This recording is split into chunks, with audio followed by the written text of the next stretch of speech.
नागपूरसह विदर्भामध्ये उन्हाचा पारा वाढतोय, उष्माघाताचे रुग्ण वाढत आहे। अशा स्थितीत नागपूर महानगरपालिकेच्या आयसोलेशन रुग्णालयात काय स्थिती आहे, कोल्ड वॉर्ड सज्ज आहे की नाही याची रिॲलिटी आपण चेक करूया।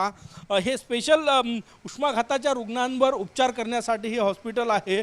ओएसिस फर्टिलिटीच्या तज्ञांनी IVF उपचार पद्धतीद्वारे 1 लाखांहून अधिक जोडप्यांना मातृत्व प्राप्तीचा आनंद दिला आहे। मोफत अपॉइंटमेंट बुक करण्यासाठी आजच संपर्क साधा। आणि या ठिकाणी कोल्ड वॉर्ड जो आहे तो कशा प्रकारे सज्ज करण्यात आलेला आहे हे दृश्य आपण या ठिकाणी बघूया। हा उष्माघातावर उपचार करणारा कोल्ड वॉर्ड या ठिकाणी आहे आणि हे दृश्य आहे कोल्ड वॉर्डचे। या ठिकाणी कूलर्स जे आहे ते लावण्यात आलेले आहे। हे बघा ही अवस्था आहे आणि ही इमारत तुम्ही बघा ही परिस्थिती या ठिकाणी। वर कधी स्लॅबचं प्लास्टर पडेल माहीत नाही अशी परिस्थिती आहे।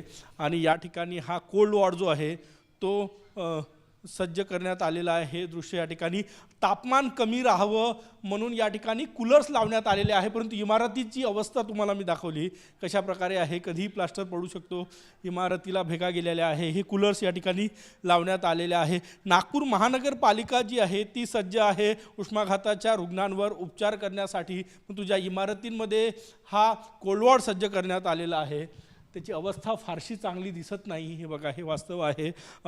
गेल्या काही दिवसात नागपुरातील तापमान जे आहे ते जवळपास 45 डिग्री अंश सेल्सिअसच्या जवळ गेलेलं आहे। त्यामुळे उष्माघाताचे रुग्ण जे आहे ते वाढतात आणि त्यांच्यावर उपचार करण्यासाठी नागपूर महानगरपालिकेचा हा स्पेशल वॉर्ड आहे, कोल्ड वॉर्ड याला म्हणतो, जिथे आणि हे आयसोलेशन हॉस्पिटल आहे, म्हणजे फक्त उष्माघाताच्या रुग्णांवर उपचार करणारा। आणि तिथे उष्माघाताच्या रुग्णांवर उपचार करण्यासाठी जो वॉर्ड तयार करण्यात आला तिथे कूलर्स व्यवस्थित लागलेले आहेत, परंतु त्या इमारतीची अवस्था तुम्हाला दाखवतोय। स्लॅबचं प्लास्टर कधी पडेल याची शाश्वती नाही। अशा इमारतीमध्ये हा कोल्ड वॉर्ड जो आहे तो या ठिकाणी सज्ज करण्यात आलेला आहे। कॅमेरामॅन साईसह गजानन उमाटे, TV9 मराठी, नागपूर।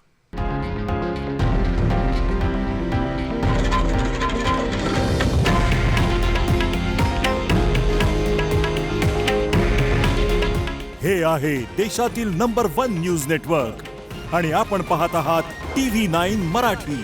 काळजी तुमची, हित महाराष्ट्राचं।